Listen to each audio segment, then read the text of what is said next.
Hi, I'm Alex, a 24-year-old recent college graduate. Living at home after finishing school wasn't exactly how I pictured my life, but with the economy being what it is, it seemed like the smartest option. Fresh out of college with a business degree, I landed a decent job at a local marketing firm. Every paycheck, no matter the amount, I handed over to my parents, trusting them completely. They always reassured me that the money was going into a savings account for my future apartment, a place I could eventually call my own. "You're being really smart, Alex," my dad would often say, patting me on the back with a smile that, in hindsight, feels more unsettling than reassuring.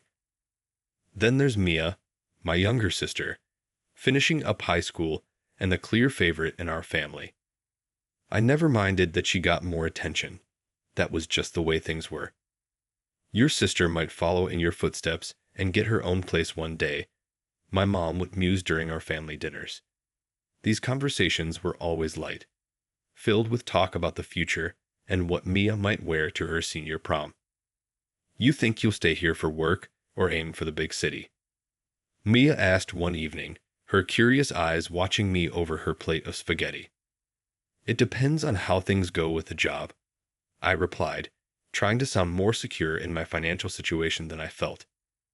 "If I save enough, maybe I'll move to the city, but for now, this works." Conversations like these were a regular occurrence, always circling back to money and plans. My plans, Mia's plans. Our parents would listen, proud and supportive, occasionally chiming in with advice. "Make sure you're putting aside some of that paycheck for emergencies," my dad would say, and I'd nod, believing that my contributions to the family's savings were safe and purposeful. But little did I know, the truth about where my hard-earned money was really going was about to unravel, exposing the cracks in our supposedly supportive family dynamic. Every day felt routine: work, home, and the comforting belief that I was doing everything right for a bright future. Small moments with Mia and my parents' guiding words painted a picture of a life that seemed perfectly on track. Until, during a routine glance at my bank statements, something stopped me cold. The numbers didn't add up. There were charges for things I knew I hadn't bought. At first, I thought it was a mistake, but the details were too precise, too deliberate. Scrolling through the transactions, my heart sank. Designer clothes, high-end electronics, even airline tickets. Luxuries I had no part in. These weren't minor expenses. These were extravagant splurges enjoyed by my family without me. I confronted my mom one afternoon as she sipped her tea. "Hey, Mom, I was looking at my bank account and saw some weird charges. Do you know anything about this?" I kept my tone neutral, not wanting to accuse her outright. "Oh, Alex, don't worry about that. We thought we'd surprise Mia with a little extra for her prom," she replied casually, not even glancing up from her magazine. "A surprise? With my savings?" I pressed, feeling frustration rising. "Why wasn't I told about this?" "You've been so busy, honey, we didn't want to bother you. Besides, we're family. It's all going back to the family, right?" she said, her tone too relaxed, her smile too forced. Unsatisfied with her dismissive response, I decided to talk to Mia. Maybe she didn't know. I found her in her room, surrounded by new clothes and accessories. "Mia, do you have any idea how much all this cost?" I asked, hoping she'd be just as surprised as I was. She twirled in her new dress, a wide grin on her face. "Isn't it great? Mom said it's a gift. They wanted to make my prom special." The realization hit me like a punch to the gut. "But did you know it was bought with the money I earned?" I asked, my voice steady, but I could tell Mia didn't grasp the seriousness of the situation. "It's just money, Alex. Don't make a big deal out of it. We're supposed to share, right?" She shrugged, completely dismissing my concerns with the ease of someone who never had to earn it. Her words stung, but they were nothing compared to the betrayal I felt as I uncovered more. I printed out my bank statements, meticulously highlighting every suspicious transaction. This wasn't just a misunderstanding. This was deliberate misuse of my hard-earned money. I prepared my case, determined to bring everything into the open at the next Sunday family dinner. Relatives, uncles, aunts, cousins would all be there. It was the perfect moment for a confrontation, a setting where my parents couldn't simply brush things under the rug. As Sunday approached, the tension in the house was almost unbearable. I rehearsed what I would say, how I would say it. This wasn't just about the money anymore. It was about reclaiming my dignity, my independence. I wasn't just confronting financial mismanagement. I was confronting a deeper betrayal of trust. The evening arrived, and as everyone gathered around the dinner table, the usual warmth of the meal, roast chicken, mashed potatoes, was overshadowed by the storm brewing inside me. The bank statements were folded neatly in my pocket, each unauthorized expense highlighted in bright yellow. As we passed dishes around, I took a deep breath, stood up, and laid the papers flat on the table. My hands were trembling slightly, but my voice was steady. "Mom, Dad, we need to talk about this." All eyes turned toward me, and the room fell silent. "These are my bank statements," I continued, pointing to the highlighted lines, "and they show a lot of expenses I didn't authorize." My mom's smile wavered, and my dad's fork paused midair. Vacations, shopping trips, designer clothes, even Mia's prom dress, all paid for with the money I was told was being saved for my apartment. My dad cleared his throat and set his fork down. "We raised you, Alex. It's our right to use that money. We deserve some compensation for everything we've done." "That's not your money to spend," I snapped, my voice rising. "I worked for it. It was supposed to be for my future, not for splurging on things we don't need." Mia stood up, twirling in her sparkling new dress. "Look at how beautiful this is, Alex. Don't I deserve something nice for my prom?" The room erupted into murmurs, and soon my Aunt Martha spoke up, her voice soft but firm. "It's not right, using the boy's money without telling him. He earned it." But then my Uncle Joe chimed in. "He lives under their roof. They've taken care of him all these years. A little gratitude wouldn't hurt." "I'm grateful," I said, my voice cracking slightly, "but gratitude doesn't mean blind obedience. This is about trust, and that trust has been broken." The discussion escalated into a full-blown argument. Some of the relatives sided with my parents, accusing me of being ungrateful and too harsh. Others supported me, outraged by the deceit. Mia, still parading in her dress, seemed oblivious or indifferent to the chaos she had inadvertently caused. Amid the clamor, it became clear to me, this wasn't just about the money anymore. It was about respect. It was about honesty. My voice cut through the noise, resolute. "This ends now." The room fell silent again as I continued. "I can't allow this to continue. I'm moving out." The declaration landed like a bomb, stunning everyone into silence. My parents stared at me, speechless, as I gathered up the bank statements. "Thank you for the meal," I said, my tone calm but distant. "But I won't be part of this anymore."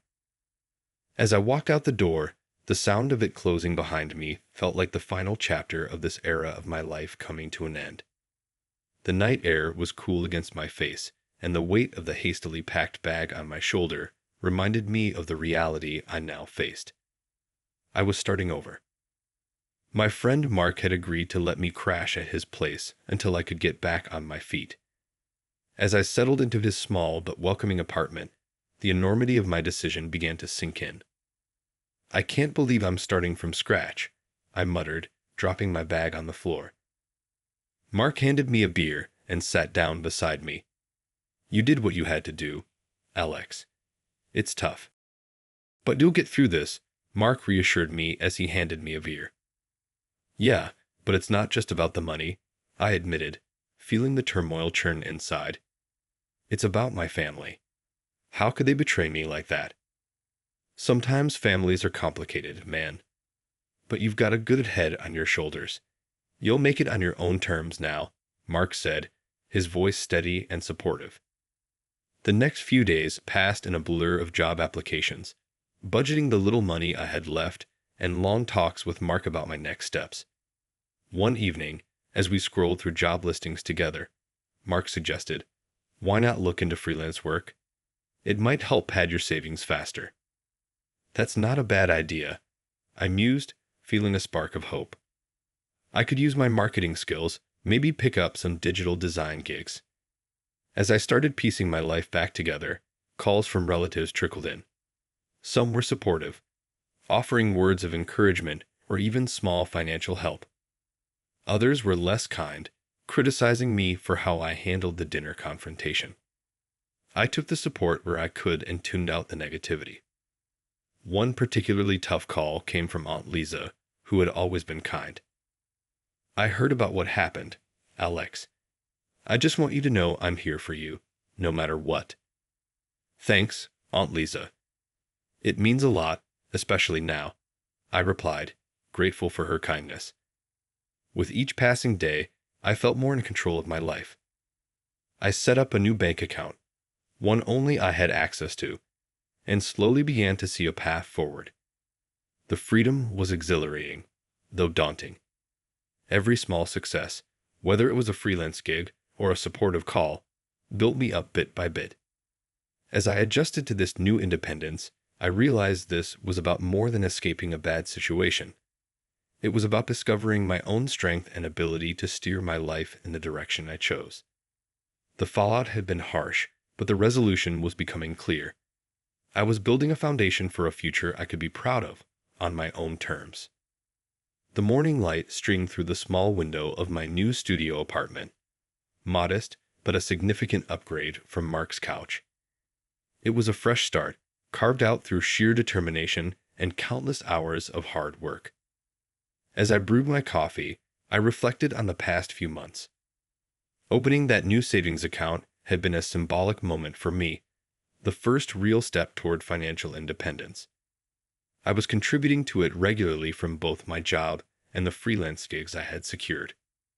Later that day, I met my cousin Jenna at a quiet cafe. She was one of the few family members who had supported me through everything. We caught up over coffee. "It's really good to see you doing well, Alex," Jenna said with a warm smile. "How's the new job and the freelancing?" "It's going well. Balancing everything is tough, but it's worth it. It feels good to be in control of my own finances," I replied, pride evident in my voice. "That's great to hear. And how's the apartment?" she asked. "It's small, but it's mine. Waking up and knowing I made this happen on my own. It's a good feeling," I said, the satisfaction of my independence warming me more than the coffee. We talked more about the family, those who had supported me and those who had distanced themselves. Jenna was hopeful that, with time, some bridges could be rebuilt. "Maybe with time, they'll see things differently," she suggested. "Maybe," I agreed, though I knew some relationships might never be the same, and I was learning to be okay with that. Returning home, I sat at my desk, a second-hand find I had restored myself, and began writing in my journal, a habit I'd picked up to track my progress and reflect on my journey. Trust isn't just given, it's built and maintained. Independence isn't just about living on your own. It's about making decisions that align with your values and protect your well-being, I wrote.